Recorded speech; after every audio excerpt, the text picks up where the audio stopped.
A week before Christmas, I heard my son say 5 words that changed everything. Just dump all 9 kids on her. 7 days later, on December 24th, when he called frantically asking, "Mom, where are you?"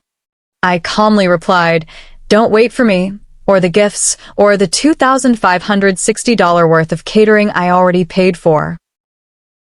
Let me pause right here because I'm so grateful you found my story. If this video resonates with you, please hit that like button and subscribe to hear more stories like this one. And I'd love to know in the comments, where are you listening to this tale of karma from? I want to see how far this story of standing up for yourself has traveled across the world. Now, let me take you back to December 18th, the night that shattered my world and rebuilt it into something better. I had just returned from the grocery store, my arms aching from carrying bags filled with ingredients for what I thought would be a beautiful family Christmas. The December air was crisp, and Christmas lights twinkled from every house on my street except mine. I'd been too busy preparing for everyone else to decorate my own home. As I fumbled with my keys at the back door, I heard voices drifting from my living room. Sean's deep voice, the one I'd listened to evolve from a boy's squeak to a man's rumble over 32 years. And Sarah's voice, my daughter-in-law, though the term daughter had always felt like a stretch. I should have announced myself. I should have called out, "I'm home," like I always did. But something in their tone made me freeze, my hand still on the doorknob, grocery bags cutting into my wrists. "I'm telling you, it's perfect," Sean was saying, and I could hear the rustle of paper, probably the Christmas plans we'd been discussing all month. "Just dump all 9 kids on her Christmas Eve. She loves it, you know how she is. She lives for this stuff." My heart started beating faster. 9 kids. My 3 grandchildren from Sean, plus Sarah's 6 from her previous marriage. Kids I adored, kids I'd babysat countless times, kids I'd assumed were coming over Christmas Eve because they wanted to spend time with Grandma. And she already paid for all the catering anyway. Sarah's voice chimed in, casual as discussing the weather. "That fancy spread from Romano's. What did she spend? Like $2,000? We literally just have to show up, eat, and leave. Easiest Christmas ever." The grocery bags slipped from my numb fingers, hitting the porch with a soft thud. Apples rolled across the wooden boards, disappearing into the darkness beyond the porch light's reach. In my coat pocket, the receipt from Romano's catering crinkled as my hands began to shake. $2,560. Every penny of my Christmas bonus from the hospital where I'd worked double shifts for 3 decades. "The best part," Sean continued, and I could hear him settling back into what I now realized was my favorite armchair, the one I'd bought myself last year after saving for months, "is that we don't have to deal with any of the kids' meltdowns or mess. Mom handles all that. We can actually enjoy Christmas for once." Sarah laughed, a sound I'd always tried to find warmth in but now heard clearly for what it was: cold, calculating. "Your mom is like the world's most expensive babysitter, except she pays us to watch the kids." The words hit me like physical blows. Each sentence was a dagger to my heart, piercing through 30 years of believing I was building beautiful family memories. I thought I was being the perfect grandmother, the selfless matriarch who created magical Christmases. I thought my sacrifices meant something. I thought being needed meant being loved. But standing there in the December cold, listening to my son and daughter-in-law discuss me like I was a free service rather than a human being, I finally understood the truth. I wasn't their mother and grandmother. I was their unpaid labor. My legs felt weak as the full weight of their words sank in. How long had they been talking about me this way? How many family gatherings had been orchestrated around my usefulness rather than my presence? How many times had they smiled to my face while viewing me as nothing more than convenient help? The receipt in my pocket felt like evidence of my own foolishness. I had been so proud calling Romano's, arranging for their finest holiday spread because I wanted Christmas to be perfect for my family. I wanted to give them a gift, the gift of not having to cook, not having to stress, just enjoying each other's company. Instead, I had unknowingly paid $2,560 for the privilege of being used. Standing there in the darkness, with apples scattered around my feet and my family's true feelings echoing in my ears, I made a decision that would change everything. But first, let me tell you how I got here. How 30 years of saying yes to everything had led me to this moment of finally hearing the truth. 30 years ago, when Sean was just 2 years old, his father walked out on us with nothing more than a note on the kitchen counter. "I cannot do this anymore." No explanation, no forwarding address, no child support that ever came. Just me, a toddler, and a mortgage I could barely afford on my nurse's salary. I made a promise to myself that night, holding my crying son while tears streamed down my own face.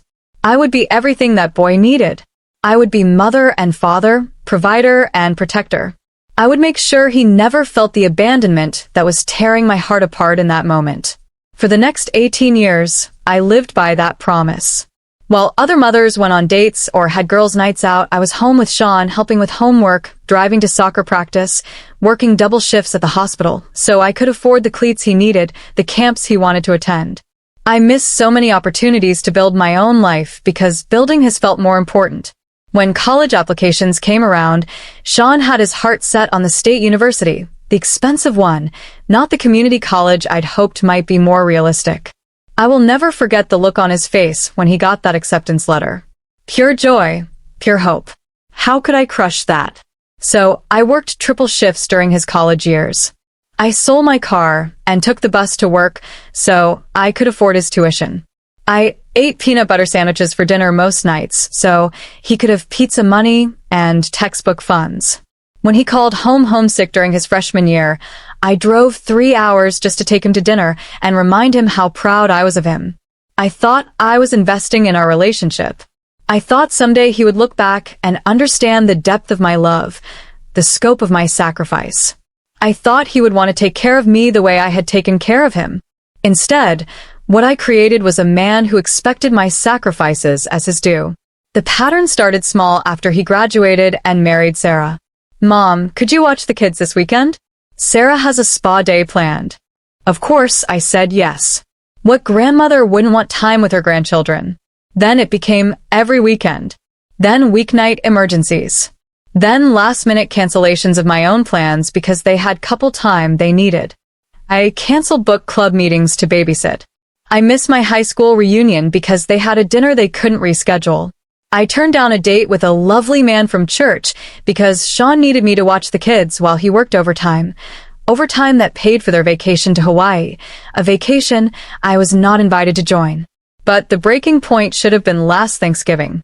I had spent 2 days preparing a feast for 12 people, setting the table with my grandmother's china, arranging flowers, creating what I thought would be a beautiful family memory. When everyone arrived, Sarah announced they had rearranged the seating chart. "We need the dining room for the adults," she explained, not meeting my eyes. "Would you mind eating in the basement? The kids' table is down there, and they love having grandma with them." The basement. I was relegated to the basement of my own home, eating off paper plates while the adults, including my own son, enjoyed the meal I had cooked, served on the china I had inherited, at the table I had set. I could hear their laughter drifting down through the floorboards while I helped 9 children navigate turkey and mashed potatoes. When I brought dessert upstairs later, they had moved to the living room and were already deep in conversation about their spring vacation plans. Plans that, once again, did not include me. The wedding photos still sting when I think about them. Sarah's second wedding, where I had paid for the flowers and helped with countless details. In every family shot, I was somehow positioned at the edge, easy to crop out later. And crop me out they did. The photos that made it to social media, the ones that went into their album, I am nowhere to be found. Like I was never there at all. Mother's Day became particularly painful.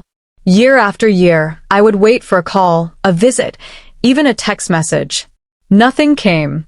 But come Father's Day, guess who was expected to host the barbecue, buy the gifts, and make sure the grandchildren had cards for their stepdad? The woman who had apparently ceased to exist on her own special day. I raised that boy to be better than his father, to understand loyalty and love and gratitude. I never thought he would treat me the way his father had, like I was disposable, valuable only for what I could provide. Standing there on my porch, with their cruel words echoing in my ears, I finally understood that I had created my own nightmare. By always saying yes, by never setting boundaries, by making myself endlessly available, I had taught them that my time, my money, and my heart had no value. But that was about to change. That night, after I finally went inside and put away the scattered groceries, I could not sleep. Their words kept replaying in my mind like a broken record. Just dump all 9 kids on her. She already paid for the catering anyway. Easiest Christmas ever. I found myself sitting at my kitchen table at 2 in the morning, scrolling through months of text messages on my phone. What I saw there made my stomach turn with a sick recognition I had been avoiding for years. Mom, emergency babysitting needed tonight. Sarah's sister is in town. Not a request, a demand. No please, no thank you in the follow-up message. Can you pick up groceries for Sunday dinner? We're running late. Again, not asking if I had plans, not offering to reimburse me for the food I would cook for them. The kids need winter coats. Can you handle it? You're so much better at shopping than we are. Translation, you pay for them and we will take the credit. Message after message, dating back months, revealed the same pattern. I was not their family member. I was their personal assistant. Their on-call nanny. Their private bank account. The worst part was realizing how I had responded to each demand. Of course, honey. No problem at all. Anything for the grandkids. I had trained them to use me by never saying no, never setting boundaries, never asking for anything in return. I walked to my photo album, something I had not done in months. The evidence was there, spread across decades of family gatherings, and it was devastating. Page after page showed the same heartbreaking pattern. Me in the background, always in motion, always serving. Christmas morning, 2019, Sean and Sarah on the couch with coffee while I stood in the kitchen doorway, still wearing my apron, watching them open gifts I had bought and wrapped. Christmas morning, 2020. The same scene, but this time I was not even in the frame, just my shadow visible as I brought in another tray of food. Easter, 2021. Sarah and the kids around the dinner table while I stood behind them, serving the ham I had prepared at 5 in the morning. My birthday last year. A group photo where everyone was seated at the restaurant table except me. I was taking the picture as always. When had I become the family photographer instead of being in the family photos? When had I stopped being a guest at my own celebrations and become the unpaid staff? I found my journal from last Christmas, entries I had written with such joy and pride. Cooked for 15 people today. Everyone said the turkey was perfect. Sarah complimented my stuffing recipe. The kids loved their presents. Reading those entries now, I could see how desperate I had been for any crumb of appreciation. I had convinced myself that cooking for them was love, that serving them was connection, that being useful was the same as being valued. But nowhere in those journal pages was there any mention of being thanked. Nowhere did I write about genuine conversation or quality time spent together. It was all about what I had done for them, never about what we had shared together. The pattern was not just obvious now, it was suffocating. For years, I had been attending family gatherings where I worked while everyone else relaxed. I had been hosting holidays where I was too busy in the kitchen to enjoy the company.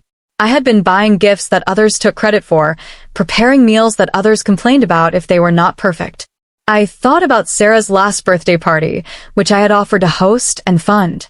I spent the entire evening in the kitchen, washing dishes and refilling drinks, while the guests mingled in my living room. When Sarah gave her thank you speech at the end of the night, she thanked her sister for organizing everything and her mother for being so supportive. I was not mentioned at all. How many times had I stood in my own kitchen during family events, listening to laughter from the other room and wondering why I felt so lonely surrounded by my own relatives? How many times had I gone to bed after hosting these gatherings feeling drained instead of fulfilled, used instead of appreciated? The truth was crushing. I had become the help in my own family. Worse than that, I was help that paid for the privilege of serving people who did not even acknowledge my existence unless they needed something. Sitting there at 3 in the morning, surrounded by photo albums that documented my own invisibility, I felt something shift inside me. The hurt was still there, but underneath it was something else growing, a quiet anger, a sense of resolve I had not felt in decades. But that conversation was not the worst part of what I discovered that week. What I found out next changed everything, and it made my decision about Christmas absolutely clear. Tomorrow, I will tell you about the phone call I was not supposed to hear, and how it revealed just how far my family's betrayal actually went. The phone call came the next evening, December 19th, while I was pretending to watch television but actually staring at the ceiling, my mind spinning with everything I had discovered. My phone rang, and I saw Sarah's name on the screen. For once, I let it go to voicemail. But then, 20 minutes later, my landline rang. Sarah never called my landline unless something was wrong. Against my better judgment, I answered. "Mom, thank goodness." Sarah's voice was breathless, and I could hear children crying in the background. "I need you to take all the kids tomorrow, through Christmas Day. My mother just called. She's in the hospital with chest pains, and we need to drive to Florida right now." My heart clenched, not just from concern, but from the familiar rush of being needed in a crisis. This was how it always happened, a family emergency, and somehow I became the automatic solution. No discussion of my plans, no consideration that I might have commitments, just the assumption that I would drop everything. "Is she going to be okay?" I asked, and I meant it. Despite everything, I would not wish illness on anyone. "We think so, but we have to leave tonight. Can you come get the kids now? We're already packed to go." There it was again. Not "would you be willing," or "could you possibly help?" Just "can you come get them now?" As if my answer was predetermined. As if I had no choice in the matter. And then I heard it, Sean's voice in the background. Not realizing I could hear him clearly through the phone. "Tell her we'll extend our trip through New Year's. We deserve a real vacation for once, and she loves having all the kids anyway." My blood turned to ice water. Sarah's mother was having a medical emergency, yes, but they were planning to turn it into an extended vacation. 2 weeks of dumping all 9 children on me while they enjoyed Florida, without any kids. And they were discussing this while Sarah was on the phone with me, asking me to take the children out of supposed emergency necessity. "I can't hear you both," I said quietly into the phone. The silence that followed was deafening. Finally, Sarah's voice came back, flustered and stammering. "Mom, it's not what we just thought. You thought you could use your mother's health scare as an excuse for a 2-week vacation while I handle all 9 children," I said, my voice calmer than I felt. "You thought I would not notice the difference between an emergency and a planned abandonment. Look, you love the kids." Sean's voice came on the line now, and I could hear the defensive anger already building. "And it's not like you have anything else going on anyway. This works out for everyone." Those words hit me like a physical blow. "It's not like you have anything else going on anyway." In his mind, my life was so empty, so meaningless, that filling it with his responsibilities was doing me a favor. That was the moment I realized I was in real danger, not physical danger, but the danger of disappearing completely. I was becoming a ghost in my own life, a person whose only value was in serving others, whose only purpose was to solve problems she had not created. I hung up the phone without another word. For an hour, I sat in my kitchen, staring at the Romano's catering receipt still crumpled on the counter. $2,563 for people who saw me as free labor. Thousands more over the years for gifts, events, and emergencies that were not my responsibility, but somehow always became my problem. I thought about confronting them, sitting them down, and explaining how their words had hurt me, how their behavior was unacceptable. But 30 years of experience told me exactly how that conversation would go. They would apologize with words that meant nothing, make excuses about stress and misunderstandings, and within a week, everything would return to exactly how it was. Words would not change this pattern. Only consequences would. I picked up my phone and scrolled to a name I had not called in months. Janet Williams. My college roommate, now living in Atlanta, who had been begging me to visit for years. Janet, who sent Christmas cards every year with the same message. "The guest room is always ready for you, Monique. Come see what freedom looks like." Janet answered on the second ring, as if she had been waiting 30 years for this call. I want to come for Christmas, I said without preamble. Can you pick me up at the train station? Honey, yes.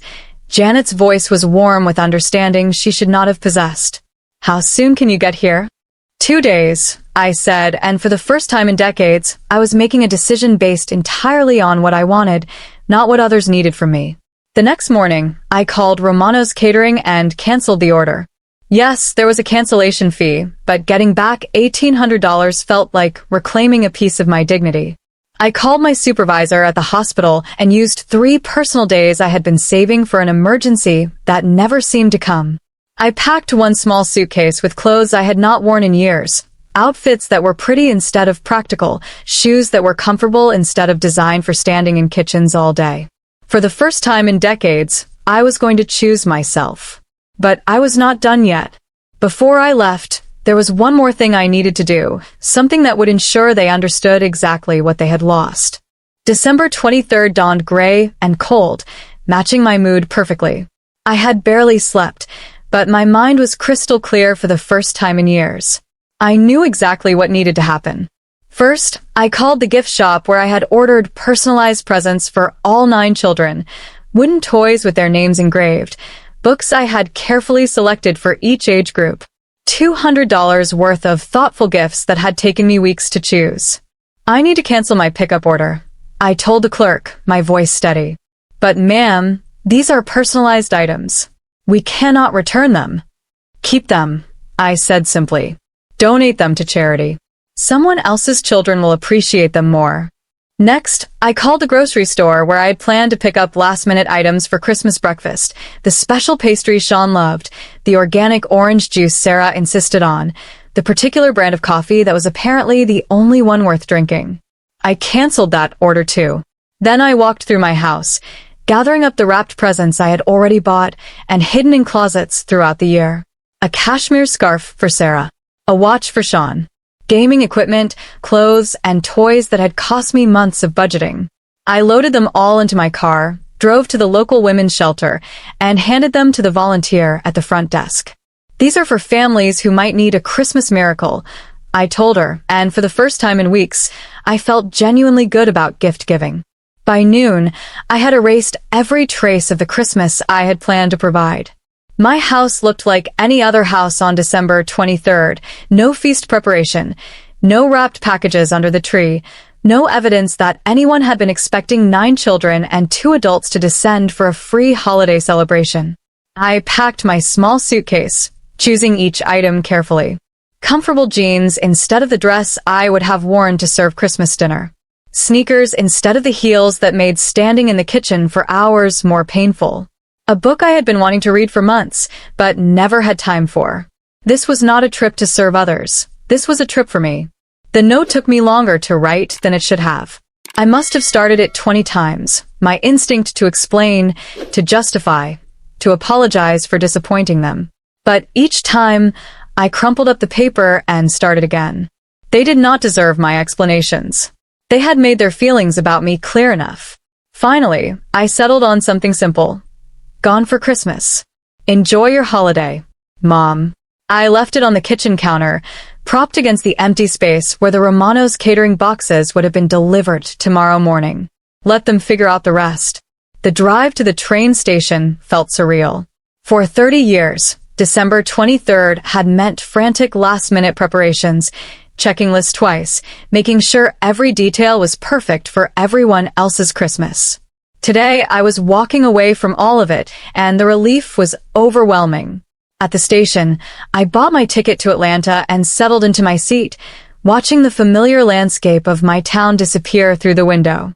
As the train pulled away, I turned off my phone completely. For the next 5 days, I would be unreachable, unavailable, and unaccountable to anyone but myself. Janet met me at the Atlanta station with a smile that could have powered the city. She took one look at my face and pulled me into a hug that lasted longer than any embrace I had received from my family in years. You finally did it, she said, and there was pride in her voice. You finally chose yourself. Her guest room was everything she had promised, quiet, comfortable, and most importantly, mine for as long as I wanted it. No demands, no expectations, No list of tasks waiting for me. Just a space to breathe and remember who I was when I was not busy being useful to everyone else. That night, Janet and I sat on her porch with cups of real hot chocolate, not the instant kind I served at family gatherings while I was too busy to enjoy it myself, and I told her everything. She listened without judgment, without trying to fix anything, without suggesting I should forgive and forget for the sake of family harmony. Do you know what the worst part is? I asked her as we watched her neighbor's Christmas lights twinkle in the distance. Tell me, Janet said gently. I keep waiting to feel guilty for leaving them, I admitted. I keep expecting to panic about ruining their Christmas. But I do not feel guilty at all. I feel free. Meanwhile, back in my hometown, my phone was buzzing with calls I would never answer. Somewhere, 2 adults and 9 children were discovering that their free Christmas had been canceled. Somewhere, Sean was realizing that just dump all 9 kids on her was no longer an option. But I would not know about any of that until much later. That night, for the first time in decades, I fell asleep reading a book instead of making tomorrow's to-do list. I dreamed of trains and freedom and choosing myself again and again. Christmas Eve morning would bring a reckoning, but it would not be mine to handle. I would not learn about what happened on Christmas Eve until much later, when Janet's neighbor, who happened to be friends with my neighbor back home, called to check if I was safe. But when I finally heard the story, it confirmed everything I needed to know about my family's true priorities. At exactly 9 in the morning on December 24th, Sean's minivan pulled into my driveway.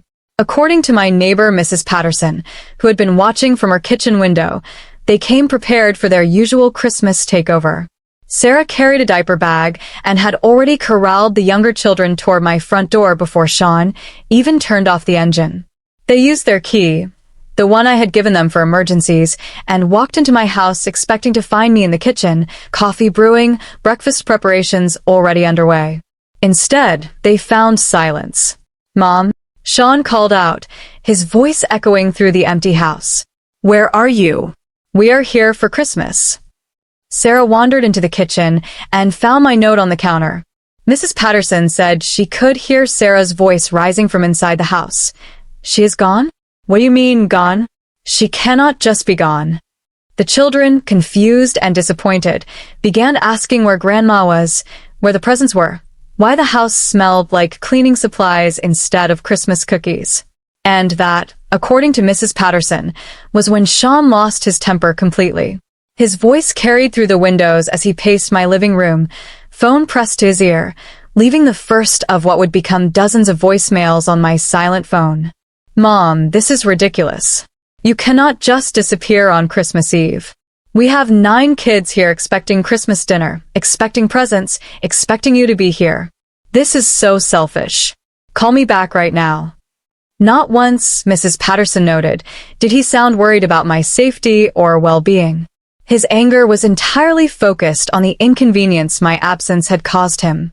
Sarah's voice joined the chorus of complaints as she discovered the empty refrigerator, the absent catering setup, the complete lack of Christmas preparation. She knew we were coming today. She knew the kids were expecting this. How could she do this to them?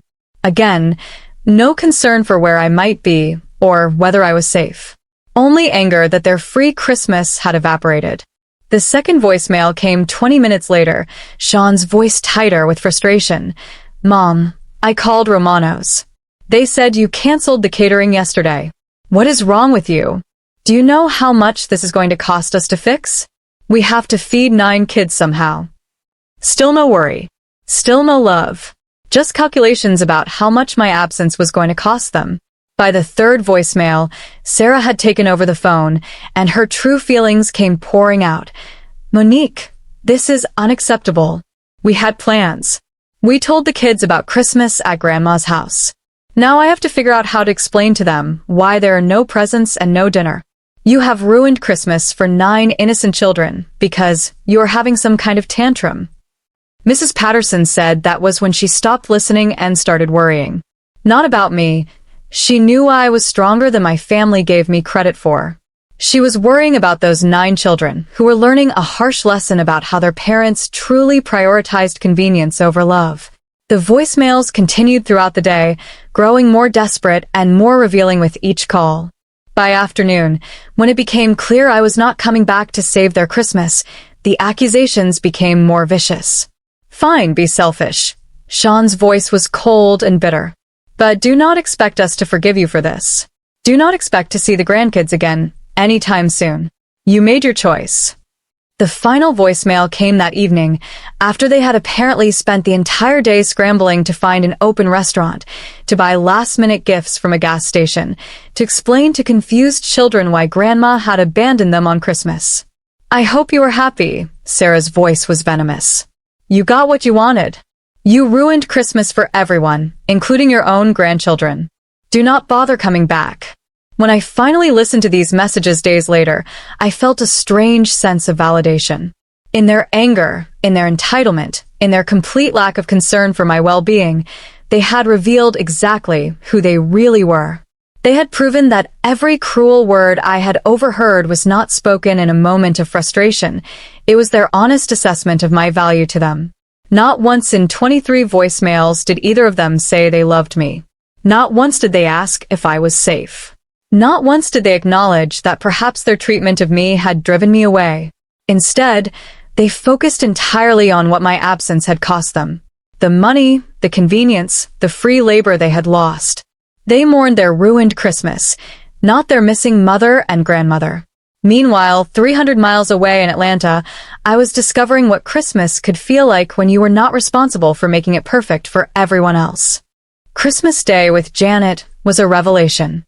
We slept until 10 in the morning, something I had not done in decades. We made pancakes together, taking turns at the stove, sharing the work instead of one person doing everything while the other watched. We opened small, thoughtful gifts for each other. Gifts chosen with care rather than obligation. But the most beautiful part was the silence. No children fighting over toys I had bought. No adults complaining that the coffee was too weak or the eggs were overcooked. No constant demands for my attention, my energy, my service. Just peace. Janet had invited her neighbors over for dinner, and for the first time in years, I sat at the table for the entire meal. I was not jumping up to refill drinks or cut food for anyone. I was not standing in the kitchen while everyone else relaxed in the living room. I was simply present, enjoying conversation, being included rather than being useful. This is what Christmas is supposed to feel like, Janet said as we cleaned up together afterward. Both of us working, both of us contributing equally. I had forgotten, I admitted, and it was true. I had forgotten that holidays could be restful instead of exhausting, joyful instead of stressful. I kept my phone off until December 27th. When I finally turned it back on, the screen exploded with notifications. 23 voicemails, 47 text messages, and missed calls that stretched back to Christmas Eve morning. But I was not the same woman who had left 3 days ago. I was calm, rested, and completely clear about what needed to happen next. I listened to every voicemail, read every text message. Each one confirmed what I already knew. They were not sorry for how they had treated me. They were angry that I had stopped allowing it. The drive home felt different than the drive away had. I was not running from anything anymore. I was returning to set boundaries, to speak my truth, to reclaim my own life in my own house. I should not have been surprised to find Sean's car in my driveway when I pulled in that evening. Through my living room window, I could see him pacing, his phone pressed to his ear. Sarah sat on my couch, arms crossed, face set in the expression of righteous indignation I had come to know so well. I took my time unloading my small suitcase, walking slowly to my front door. This was my house, my timeline, my rules now. They heard my key in the lock and were waiting for me in the entryway before I had even closed the door behind me. "Where have you been?" Sean demanded, his face flushed with anger. "Do you have any idea what you put us through? Do you know what Christmas was like for those kids?" I set down my suitcase and looked at him calmly. "Hello to you too, son." "Do not hello me," Sarah snapped, stepping forward. "You owe us an explanation. You owe us an apology. What you did was cruel and selfish." I pulled out my phone and dialed Janet's number, putting it on speaker before either of them could object. "Hello, Monique." Janet's warm voice filled my entryway. "Did you make it home safely?" I did, I said, my eyes never leaving Sean's face. I just wanted you to hear how my family greets me after 3 days away. I wanted you to witness their concern for my well-being. The silence that followed was telling. Neither Sean nor Sarah had asked if I was safe, if I was okay, where I had been. Their first words had been accusations and demands. I heard what you said about me. I continued, my voice steady and calm. December 18th, in my living room. Just dump all 9 kids on her. She already paid for the catering anyway. Easiest Christmas ever. Sean's face went pale. Sarah's mouth opened and closed without sound. I know what I am to you, I said simply. I am not your mother or grandmother. I am your unpaid childcare service. I am your personal bank account. I am the woman who makes your life easier while you make mine smaller. Mom, you do not understand, Sean started, but I held up my hand. I understand perfectly, I said. You are not upset because you missed me. You are upset because your free Christmas was canceled. You are not worried about my well-being. You are angry about the inconvenience my absence caused you. That is not true, Sarah protested, but her voice lacked conviction. 23 voicemails, I said calmly. Not one of them asked if I was safe. Not one of them said you loved me. Every single one complained about what my absence cost you. Every single one demanded that I come back and fix the problem I had created by choosing myself for once. The truth hung in the air between us like a blade. I am not apologizing for treating myself the way you've been treating me, I continued. I am not sorry for being unavailable when you needed to use me. I am not sorry for discovering what it feels like to be valued instead of just being useful. Janet's voice came through the phone speaker, gentle but firm. Monique, do you need me to stay on the line? No, thank you, I said. I think we are finished here. But we were not finished. Not yet. There was one more thing that needed to be said, one final boundary that needed to be set. Here is what is going to change, I said, my voice steady and clear. I will no longer be your automatic solution for childcare. If you need a babysitter, you will need to hire one like every other parent in America. Mom, that is, Sean started, but I continued without pause. I will no longer fund your family events. If you want Christmas dinner, birthday parties, or holiday celebrations, you will plan them and pay for them yourselves. I raised you. I do not owe you my retirement. Sarah's face was flushed with indignation.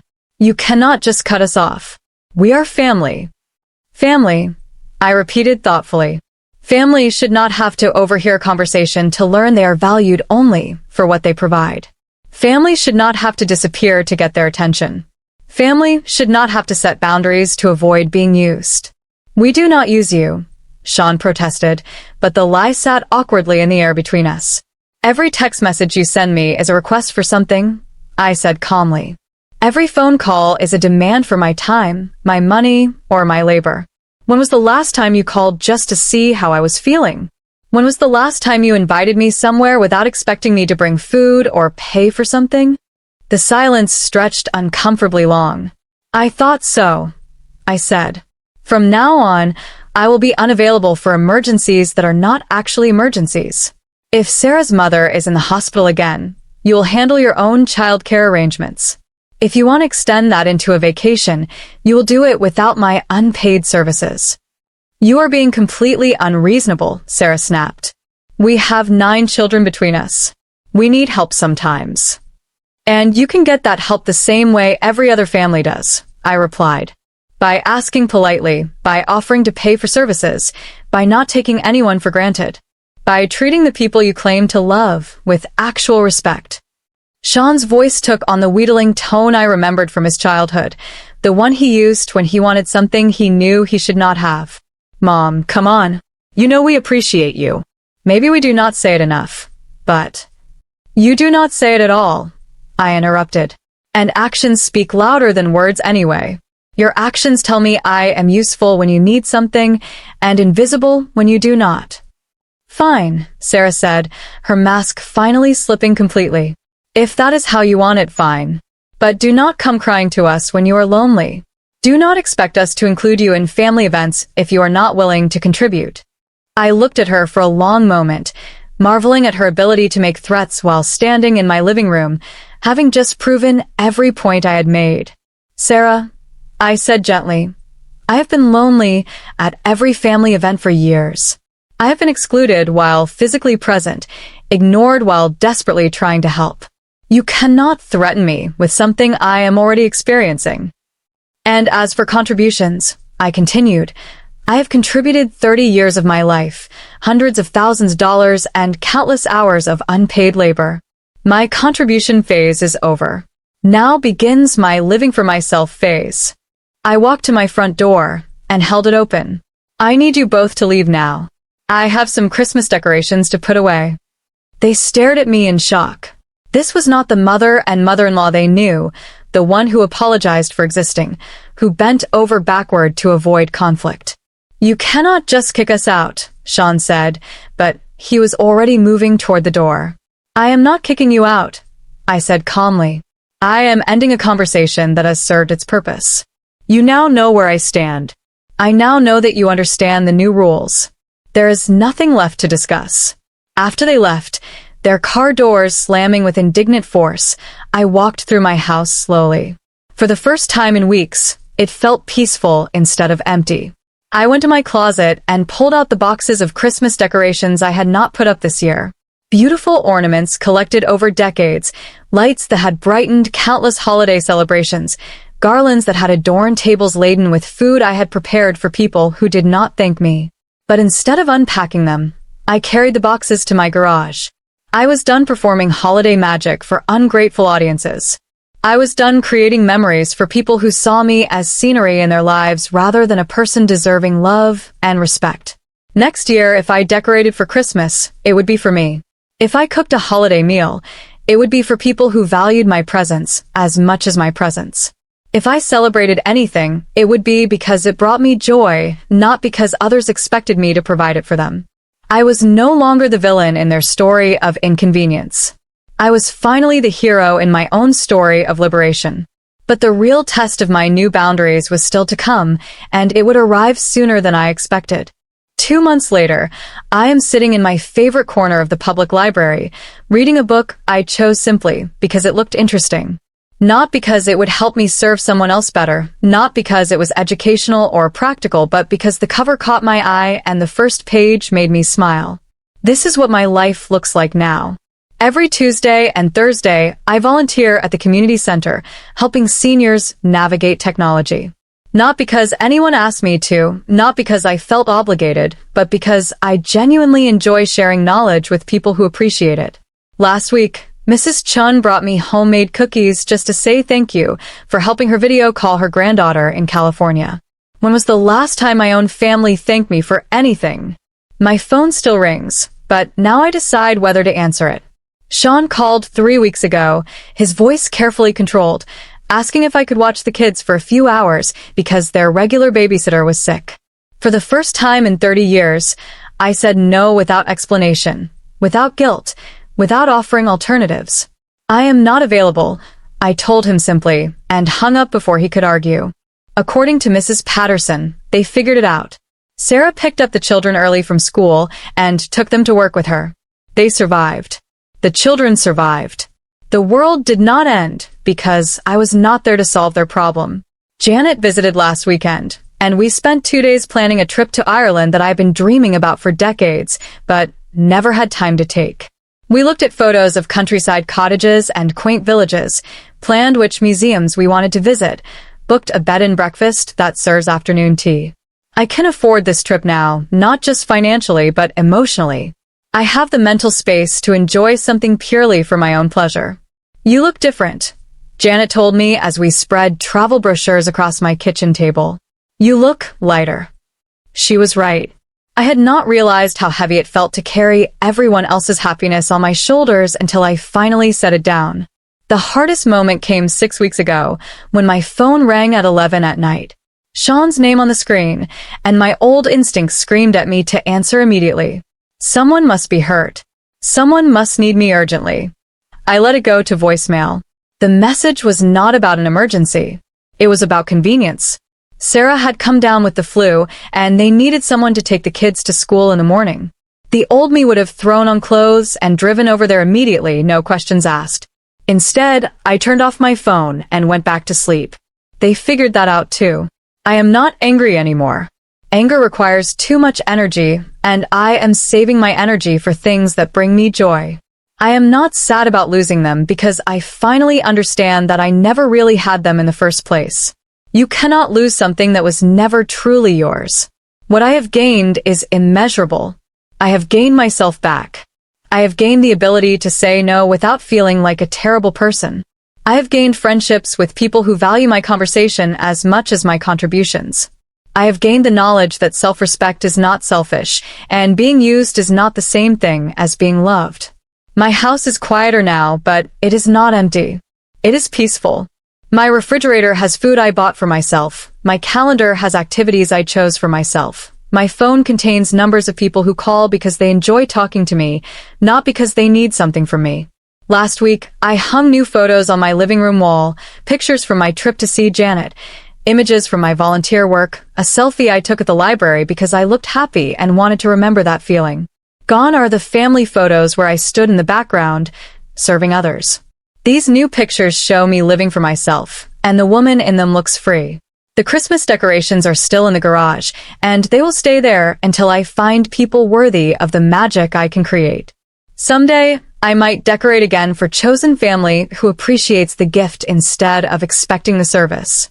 If you are watching this and you recognize yourself in my story, if you are always the one giving but never receiving, always the solution but never the priority, please hear me when I say this. You cannot pour from an empty cup. You are not responsible for making everyone else's life easier at the expense of making your own life smaller. It is never too late to choose yourself. It is never selfish to expect respect from the people who claim to love you.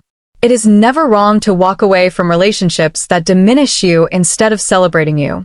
I spent 30 years believing that love meant sacrifice, that being needed meant being valued. I was wrong.